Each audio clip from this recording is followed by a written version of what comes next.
Hey everybody, Necroxis here. I'm doing another video of me and not in the game, and it's based on a question that I got from somebody based on an issue that's, suffice to say, has come up lately in the WoW community.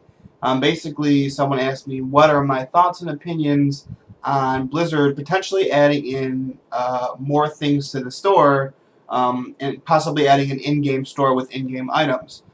For those of you who don't know what I'm talking about, let me read what somebody found on the PTR files. They basically found an item that was tagged for the in-game store, and it's called the Enduring Elixir of Wisdom. It's 100% EXP buff, and basically increases your experience from killing monsters and completing quests by 100%. So this person found this, and it went all over the WoW fan sites, and basically everybody lost their goddamn minds. Finally, Zarim posted on the official forums and said, "We are currently exploring the possibility of adding a way for players in certain regions to make purchases directly within the game. As part of this process, elements related to this will be appearing on the PTR. We'll provide additional updates on our plans as development progresses."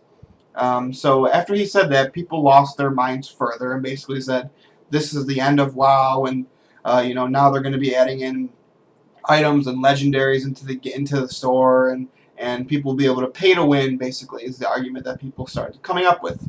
So Bashiok, another blue poster on the forums, explained further. This is a little bit longer, so let me read it.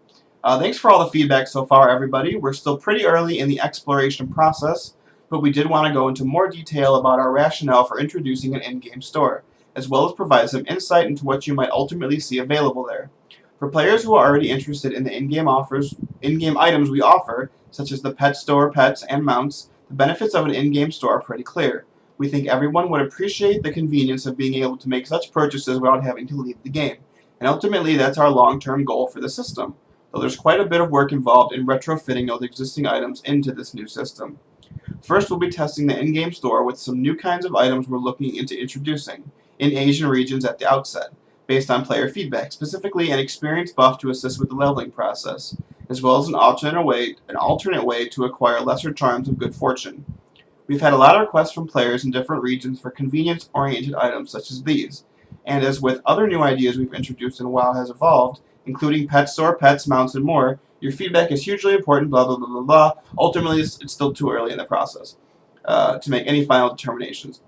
So basically, for those of you who haven't been paying attention, Blizzard has been trying to implement, and they have to some extent, a system in the game where, for example, if you have a problem, you don't have to now go outside of the game to battle.net to type up your ticket or whatever if you decide you don't want to do it in the game. There's like a browser that pops up right in the thing, and it seems like they're trying to implement the store into this too, which I have no problem with.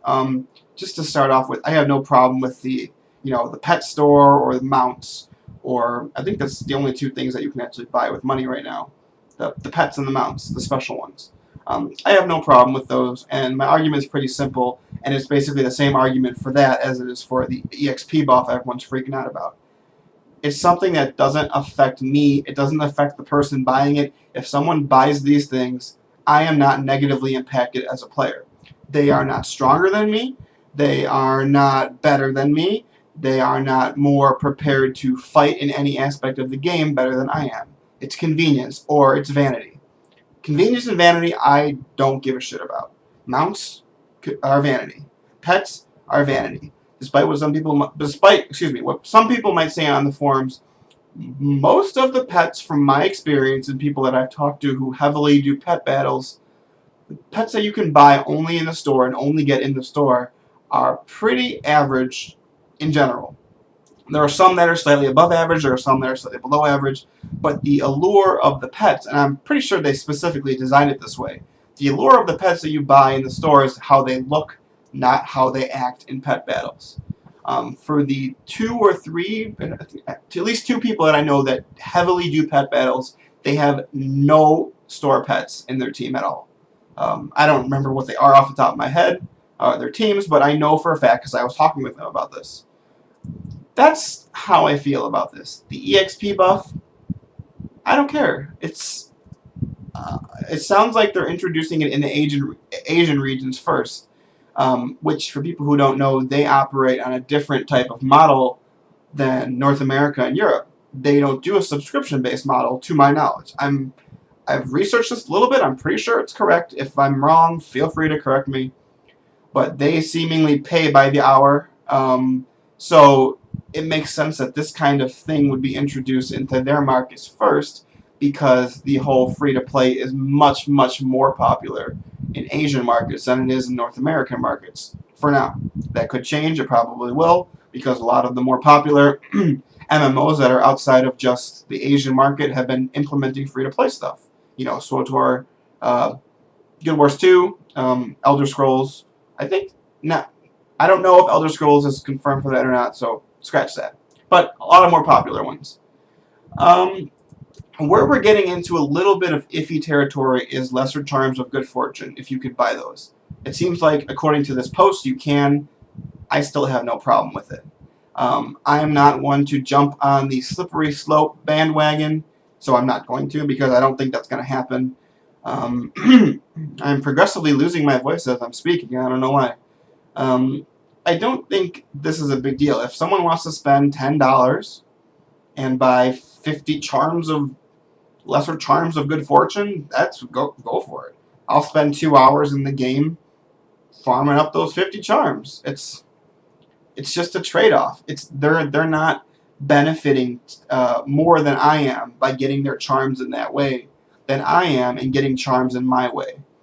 Now, what would be unfair is if people could buy the greater charms, and let's say they added, the cap right now for the Mogu greater charms is 10. What would be unfair is if they added like 5 more and said that if you can only get those by buying them. That would then be unfair. You'd be paying for a premium service that these subscription players aren't buying or can't have. So I guess that's my thoughts on it. There's so many people arguing tons and tons of slippery slope things, like now we're gonna be buying items in the game, like I said earlier, like with weapons and armor and stuff. But in my opinion, and from what I can remember, when they introduced the pet store and the mount store, all of these same arguments were made, and none of them came true. You know, we were going to be saying, you know, pay to win and legendaries in the store, and only items you can get by buying them that benefit the player that aren't vanity. None of that happened. I'm not worried. I don't think people should be worried. Put your pitchforks down, everybody. Stop marching to California to burn down Blizzard headquarters.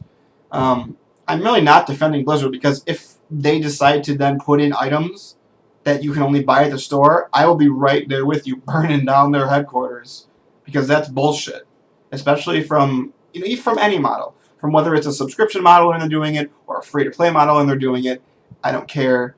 One final thing I want to address, and it's something that I don't remember who I first heard talk about it. It might have been Total Biscuit on Twitter. He was saying something about, you're already paying a sub, so why should you pay for something more? Why shouldn't everybody get it? And it's because it's a premium service. By that same logic, everybody should be getting all the unique mounts. Everybody should be getting all those stupid pets that I have absolutely no desire to get. I don't think so. I think special time was made into making those for a special reason. And if it's a vanity item, it doesn't matter. If someone wants to ride around on their stupid sparkly-ass diamond space unicorn, whatever the hell that stupid flying mount was, they want to spend $10 on it or whatever, go for it. I don't care. I'm not going to buy it. I haven't bought any of the mounts. I haven't bought any of the pets. I have no plans to. As long as they don't add in actual weapons or items or armors or trinkets or rings or stuff like that, I'm cool with it. Everyone needs to calm down. That's about it. If anybody thinks I'm forgetting something, or you think I have an argument that I'm not being fair about, or that I haven't thought of, put those in the comments below. I'll be sure to read and address them to the best of my limited ability. But thanks for watching, everybody. This is just a video that I got as a request for my thoughts. If you want to see me rant more about stuff like in camera form like this, let me know if you like this, because I always feel like when I do stuff like this, I'm just rambling on and on and on and on. So give me all your feedback. I like feedback from everything. So thanks, everyone. My name is Necroxis, and I will see you for whatever is next, which, knowing me, it could be anything. Farewell.